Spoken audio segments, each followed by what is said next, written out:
En Romains 8, Paul présente la clé de la vie chrétienne, l'habitation du Saint-Esprit en nous. L'Esprit Saint est mentionné 17 fois dans ce chapitre. Dans Romains 8, versets 1 à 4, Paul écrit « Il n'y a donc maintenant aucune condamnation pour ceux qui sont en Jésus-Christ, qui marchent non selon la chair, mais selon l'Esprit. En effet, la loi de l'Esprit de vie en Christ Jésus m'a libéré de la loi du péché et de la mort. Car chose impossible à la loi, parce que la chair la rendait sans force, Dieu, en envoyant à cause du péché son propre Fils dans une chair semblable à celle du péché, a condamné le péché dans la chair.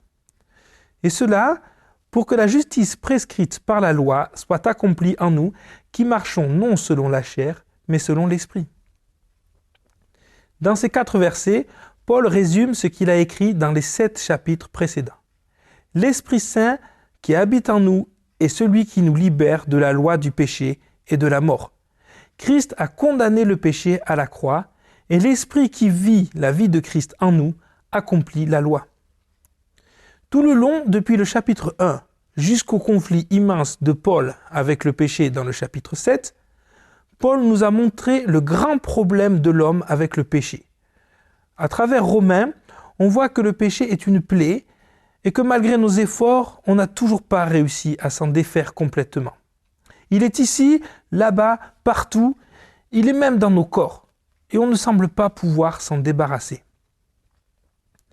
Mais lorsque Paul nous présente enfin l'Esprit Saint, le problème du péché est mis de côté. Le péché n'est mentionné qu'une seule fois après, sous forme de contraste, uniquement dans Romains 8, verset 10. Dans Romains 3 à 7, le péché était mentionné une quarantaine de fois et était même le thème principal de Paul dans Romains 1, verset 18 au chapitre 3, verset 20. Mais par l'Esprit, le problème du péché est mis de côté et la vision de Paul est à présent dirigée vers la gloire de Christ vivant en nous.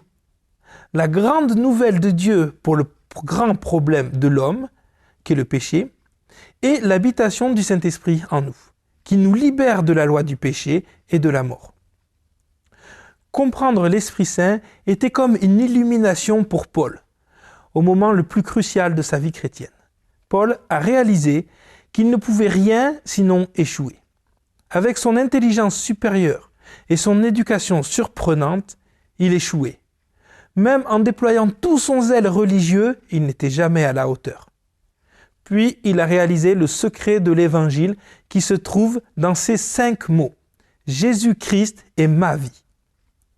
Paul a découvert que jusqu'à présent, il vivait une vie pour Christ, mais que Christ désirait vivre à travers Paul. Paul a découvert la clé de l'Évangile à ce moment-là. L'Esprit Saint vivant en nous. L'Esprit Saint est l'Esprit de Christ vivant en nous. Christ vivant la vie chrétienne authentique à travers nous. Le Saint-Esprit est la clé pour une vie chrétienne authentique.